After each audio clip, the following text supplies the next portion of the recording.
हरे कृष्ण बच्चों, मैं नीलकमल संस्कृत पाठशाला में आप सभी का स्वागत करती हूँ। बच्चों, हमने अपनी पिछली कक्षा में अपनी 9वीं कक्षा की पाठ्य पुस्तक शेमुशी के 11वें पाठ पर्यावरण का सरलार्थ सीखा था, शब्दों के अर्थ जाने थे। हमने विस्तार से उस पाठ को पढ़ा था। अपनी आज की इस कक्षा में बेटा हम अपने इस पाठ का अभ्यास कार्य करेंगे, प्रश्नों के उत्तर जानेंगे, किस प्रकार से प्रश्नों के उत्तर दिए जाते हैं सीखेंगे। अपने विषय आरंभ करने से पहले जो नए बच्चे मेरे चैनल के साथ जुड़े हैं वो प्लीज चैनल को सब्सक्राइब करें और बेल आइकन दबाएं, जिससे उनको आने वाले वीडियोस के नोटिफिकेशन मिलते रहें।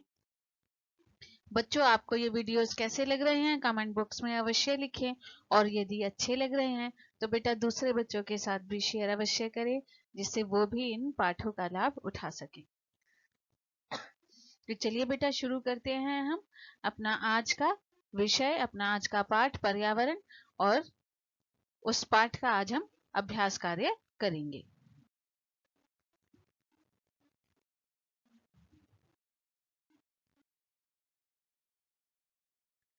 हमारा पहला प्रश्न है, एक पदेन उत्तरत, एक शब्द में उत्तर दीजिए।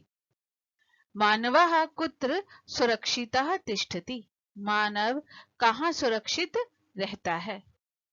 हमने अपने पाठ में पढ़ा था पर्यावरण कुक्षौ। अगला प्रश्न है, सुरक्षितम पर्यावरणम कुत्र उपलभ्यते स्म, सुरक्षित पर्यावरण कहाँ उपलब्ध होता था। कहाँ उपलब्ध होता था बेटा? वने। आर्ष वचनम के मस्ती, ऋषियों के वचन क्या हैं? धर्मो रक्षति रक्षितः।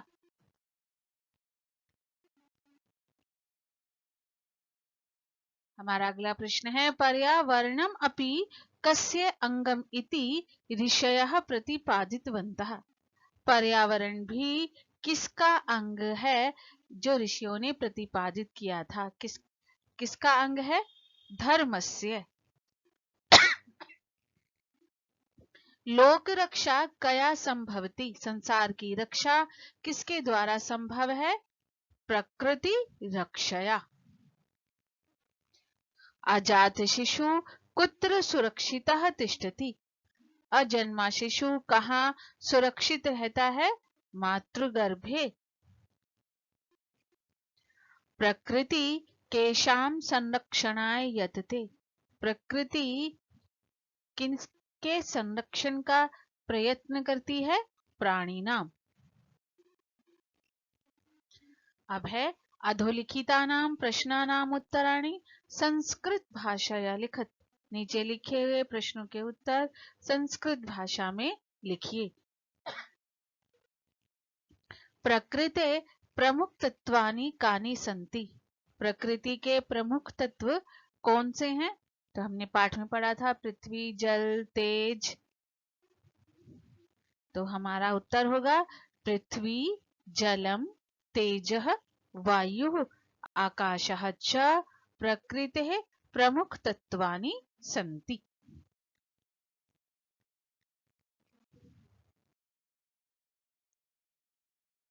अब है, स्वार्थ अंधः मानवः किम करोति, स्वार्थ में अंधा मनुष्य क्या करता है?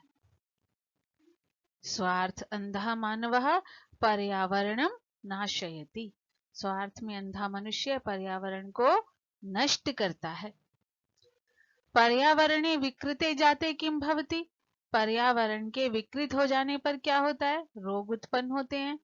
तो पर्यावरणे विकृते जाते विविधाः रोगाः भीषण समस्याश्च संभवन्ति, पर्यावरण के विकृत हो जाने पर विभिन्न प्रकार के रोग और भीषण समस्याएं उत्पन्न होती हैं। अब है, अस्माभिः पर्यावरणस्य रक्षा कथम करणीया, हमें पर्यावरण की रक्षा कैसे करनी चाहिए। तो हमने अपने पाठ में पढ़ा था कि हमें जीव जंतुओं की रक्षा करनी चाहिए, तालाब आदि का निर्माण करना चाहिए। तो हमारा उत्तर होगा वापी, कूप, तडागादि निर्माणम, देवायतन, विश्राम गृहे आदि स्थापनम च कृत्वा स्थलचराणां जलचराणां रक्षणेन अस्माभिः पर्यावरणस्य रक्षा करणीया। लोक रक्षा कथम संभवती, संसार की रक्षा कैसे संभव है? प्रकृति की रक्षा के द्वारा। तो उत्तर होगा प्रकृति रक्षया एव लोक रक्षा संभवती। अब है परिष्कृतम पर्यावरणम अस्मभ्यम किम किम ददाति। शुद्ध पर्यावरण हमें क्या क्या देता है? तो हमने अपने पाठ में पढ़ा था सांसारिक जीवन सुख सद्विचार। तो परिष्कृतम पर्यावरणम अस्मभ्यम सांसारिकम जीवन सुखम सद्विचारम सत्य संकल्पम मांगलिक सामग्रीम च ददाति। अब तीसरा प्रश्न है स्थूल पदानि अधिकृत्य प्रश्न निर्माणम कुरुत। स्थूल शब्दों को आधार बनाकर प्रश्नों का निर्माण कीजिए। बच्चों, मैं आपको हमेशा ये बात बताती हूँ कि उत्तरवाचक शब्द में जो विभक्ति, जो वचन, जो लिंग होता है, प्रश्नवाचक शब्द में भी हम उसी विभक्ति, वचन और लिंग का प्रयोग करते हैं। वन वृक्षः निर्विवेकम छिद्यन्ते। जंगल के वृक्ष बिना सोचे समझे काटे जा रहे हैं या काटे जाते हैं। तो क्या बिना सोचे समझे काटे जाते हैं? हमारा प्रश्न होगा के निर्विवेकम छिद्यन्ते। वृक्ष कर्तनात् शुद्ध वायु न प्राप्यते। कस्मात् शुद्ध वायु न प्राप्यते। प्रकृति जीवन सुखम प्रददाति। प्रकृति जीवन सुख देती है। प्रकृति क्या देती? तो प्रकृति ही किम ददाति।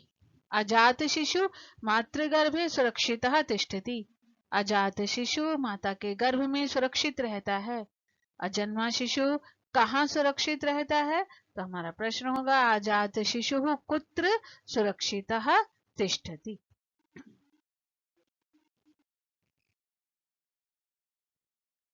पर्यावरण रक्षणम धर्मस्य अंगम अस्ति। पर्यावरण की रक्षा धर्म का अंग है। पर्यावरण की रक्षा किसका अंग है? तो प्रश्न हुआ पर्यावरण रक्षणम कस्य अंगम अस्ति। अब नंबर 4 पर है उदाहरणम अनुसृत्य पद रचनाम करुत। उदाहरण का अनुसरण करके शब्दों की रचना कीजिए। जैसे जले चरन्ति इति जलचरा, स्थले चरन्ति इति स्थलचरा, निशायां चरति इति निशाचरः, व्योम्नि चरन्ति इति व्योमचरः, गिरौ चरन्ति इति गिरिचरः, भूमौ चरन्ति इति भूमिचरः। यथा न पेयमिति अपेयम, ना के स्थान पर अ तो न वृष्टि इति अवृष्टि, न सुखमिति असुखम, न भावः इति अभावः और न पूर्णः इति अपूर्णः। अब है उदाहरण का अनुसरण करके पद निर्माणम कुरुत। उदाहरण का अनुसरण करके शब्दों का निर्माण कीजिए। यहाँ पर हमें धातु के साथ तिन प्रत्यय को जोड़ना है। बेटा, भाववाचक शब्दों का निर्माण करने के लिए हम धातुओं के साथ तिन प्रत्यय का प्रयोग करते हैं। तिन प्रत्यय को जब धातु के साथ जोड़ते हैं तो उसके स्थान पर ती शेष रहता है जो धातु के साथ जुड़ता है। तीन प्रत्यय से युक्त जो शब्द हैं उनके रूप केवल स्त्रीलिंग में लिखे जाते हैं। दूसरे शब्दों में बताऊं तो तीन प्रत्यय का प्रयोग करके स्त्रीलिंग शब्द का निर्माण होता है। इकारांत स्त्रीलिंग शब्द जिनके रूप मति शब्द की तरह चलते हैं। ह्रस्व इकारांत स्त्रीलिंग शब्दों का निर्माण होता है तीन प्रत्यय का प्रयोग करके और इनके रूप जो हैं वो मति शब्द की भांति, मति शब्द के समान लिखे जाते हैं। प्रजमा गम जमातिन प्रगति, दृश्य दृष्टि, गम गति, मन मति, शम शांति, भी भीति, जन जाति, भज भक्ति और नी नीति। तो इस प्रकार से शब्दों का निर्माण होगा। अब है निर्देशानुसारम परिवर्तित, निर्देशों के अनुसार परिवर्तित कीजिए। जैसे स्वार्थंधो मानवः अद्य पर्यावरणम नाशयति, इसे हमें परिवर्तित करना है बहुवचन में। तो हम देखेंगे कर्ता और क्रिया। कर्ता क्या है? मानव, प्रथमा विभक्ति एक वचन है तो देव शब्द की तरह रूप है मानवः, मानवो, मानवाः। स्वार्थ अंधः विशेषण है तो यहाँ पर हो जाएगा स्वार्थ अंधः मानवः। और नाशयति, नाशयतः, नाशयन्ति। तो वाक्य बना स्वार्थ अंधः मानवः अद्य पर्यावरणम नाशयन्ति। अब है संतप्तस्य मानवस्य मंगलम कुतः, बहुवचने। तो संतप्तस्य षष्ठी विभक्ति है, संतप्ता नाम एक वचन था, मानवानाम मंगलम कुतः। मानवः पर्यावरण कुक्षौ सुरक्षितः भवन्ति, एक वचन में हमें परिवर्तित करना है। मानवः पर्यावरण कुक्षौ सुरक्षितः भवति। वनवृक्षा निर्विवेकं छिद्यन्ते, वनवृक्षः निर्विवेकं छिद्यते। गिरि निर्झराः निर्मलं जलं प्रयच्छन्ति, द्विवचन में परिवर्तित। तो देवहु, तो गिरि निर्झरौ निर्मलं जलं प्रयच्छतः। सरित निर्मलं जलं प्रयच्छति, बहुवचन में। तो सरितः निर्मलं जलं प्रयच्छन्ति, तीतः अन्ति।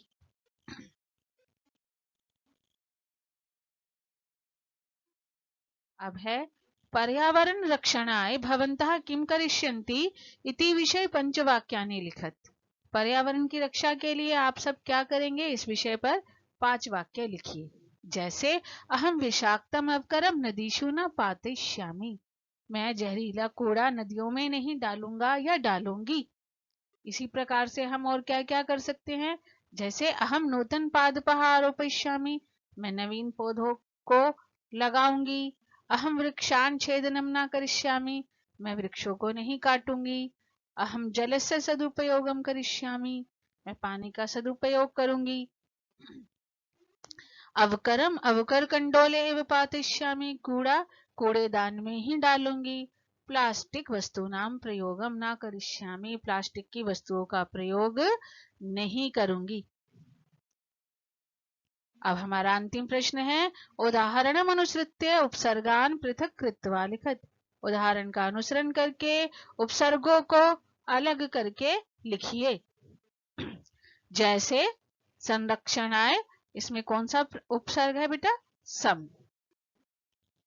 प्रभवति, प्र। उपलभ्यते, उप। निवसन्ति, नि। सम उपहरन्ति, सम और उप दो उपसर्ग जुड़े हुए हैं। वितरन्ति, वि। प्रयच्छन्ति, प्र। उपगता, उप। और प्रतिभाति, प्रति। बेटा यदि विस्तार से आपको उपसर्गों को सीखना है तो उसके लिए मैंने पहले भी एक वीडियो जो है उपसर्गों के ऊपर विशेष रूप से बनाकर डाला हुआ है, तो मैं उसका जो लिंक है बेटे वो डिस्क्रिप्शन बॉक्स में डाल दूंगी। आप विस्तार से उपसर्गों का अध्ययन कर सकते हो, क्योंकि 9वीं कक्षा में एक प्रश्न विशेष रूप से उपसर्गों पर ही आधारित होता है, एक प्रश्न उपसर्गों के आधार पर ही पूछा जाता है। तो बच्चे जो हैं आप सभी इस वीडियो को फिर से देख सकते हैं और ध्यान से उपसर्गों को समझ सकते हैं। तो बेटा ये था हमारे पाठ का अभ्यास कार्य। सभी बच्चों ने बहुत ध्यान से सीखा होगा, समझा होगा। पिछली कक्षा में हमने पाठ का सरलार्थ सीखा था, शब्दार्थ सीखे थे। आज हमने पाठ का अभ्यास कार्य किया। आपको ये पाठ कैसा लगा कमेंट बॉक्स में अवश्य लिखें। बच्चों कोई भी समस्या है तो अवश्य बताएं, मैं उसका समाधान करूंगी। अब मिलेंगे अगली कक्षा में एक नए पाठ के साथ। तब तक सभी बच्चे अपना बहुत ध्यान रखेंगे। हरे कृष्णा।